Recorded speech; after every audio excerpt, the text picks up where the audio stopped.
Oh, oh, hi everybody. This is Mike from Mike's Magic Auto Detailing and Paint Enhancement / Paint Correction here in a sunny, nice day in Sharpsburg, Georgia. This is I believe it's a 2010 Prius that I'm supposed to be restoring the headlights on, and they need it. But my mechanic called me, and I went up there anyway. Got it back down here. It's a weird thing driving an electric car. You can't tell when it's running except by the lights on the dash. I think I said that before. But he's in no hurry. It's going to be several days before he can get to whatever the mechanical problem is on this car.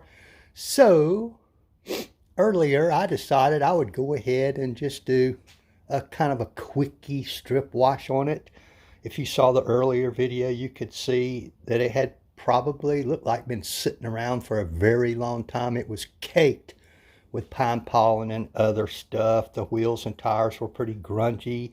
So what I did a relatively thorough job on the wheels and tires. Did not do the wheel barrels. Didn't do all my normal stuff because this is just a quickie for free. And I think you can see they turned out pretty well from where they were at. And folks, I'd say 99% of the pine pollen is gone.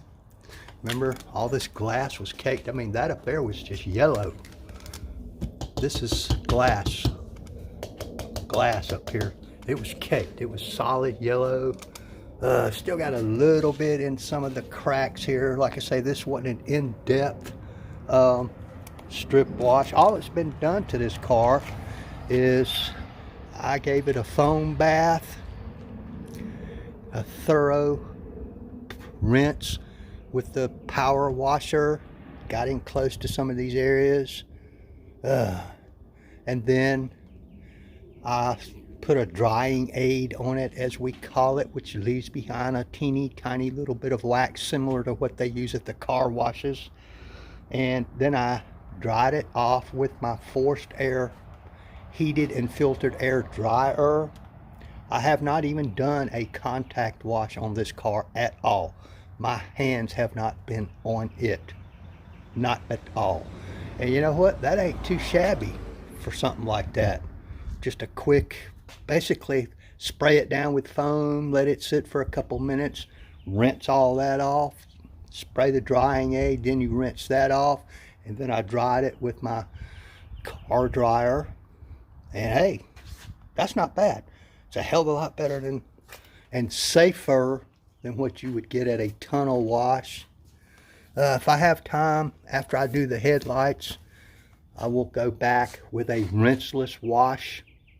I will be using the ONR Wash and Shine to clean it up just a little bit more. I noticed a spot or two on the wheels that I missed.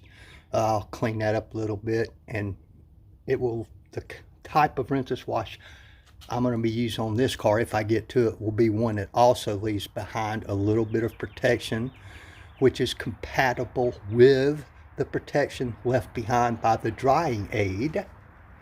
Who knows what I'll do if I get time. You guys know me, and I mean, heck, it's already getting stuff on it. Pollen, a little light dusting already, and it's only been done a couple minutes, but got the vast majority of all those bugs and all that stuff off at the front end. There's a few left. Like I say, if I get time, I'll clean that up a little bit better with some Citral 266. Who knows what I might do to this thing if I given the time. You know what, just for fun. But hey folks, a lot of people would be perfectly happy with this. You know, I mean, I don't normally do these unless it's a regular customer or a maintenance customer or a neighbor or somebody like that. Some stranger calls me and says, Mike, how much will you charge me to wash and wax my car? Well, first of all, I don't even own any wax. Been thinking about getting some for particular situations, but I don't even own any wax right now. But I don't do wash and shines, as I call them. You know, just wash it, lay on a little wax or whatever, unless it's a particular individual already known to me. I mean, I can see some streaking in the paint from previous washes. I can see a lot of micro marring. There are some water spots in the paint.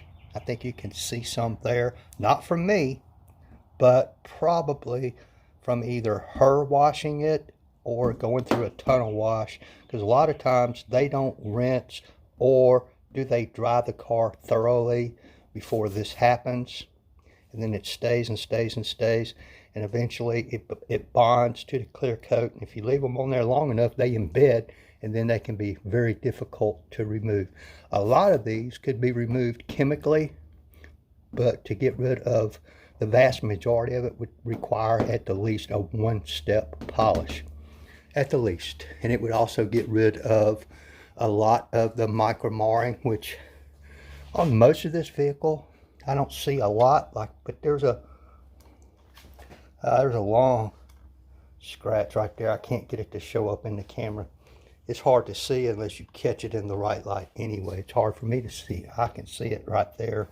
Runs from there to there. It's not a bad scratch. It would buff right out. It would buff right out. There's some bonded contaminants that are still on here.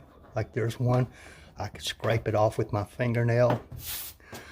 Probably a decon and then a clay bar would get rid of all of that.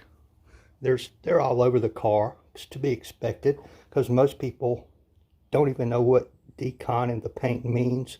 And a lot of people don't even know what a clay bar is. The only practical way to get rid of all this stuff. Can you buff it off? Maybe. But you would eat up some buffing pads if you didn't do those two steps first. Anyway, it's looking pretty good. I'm going to get started on the headlights now, which is what I'm supposed to be doing. But I appreciate everybody that took time out of their day to look at this video and drop by. I appreciate y'all. Y'all help my algorithms. So, you know what? Give me a thumbs up, a thumbs down, make a comment, ask a question. Send me a PM if you don't want to ask your question in front of everybody. You know, like, tag, share, subscribe, all that stuff, y'all. Thank you so much. I appreciate y'all. I'll catch y'all in the next video. Thank you.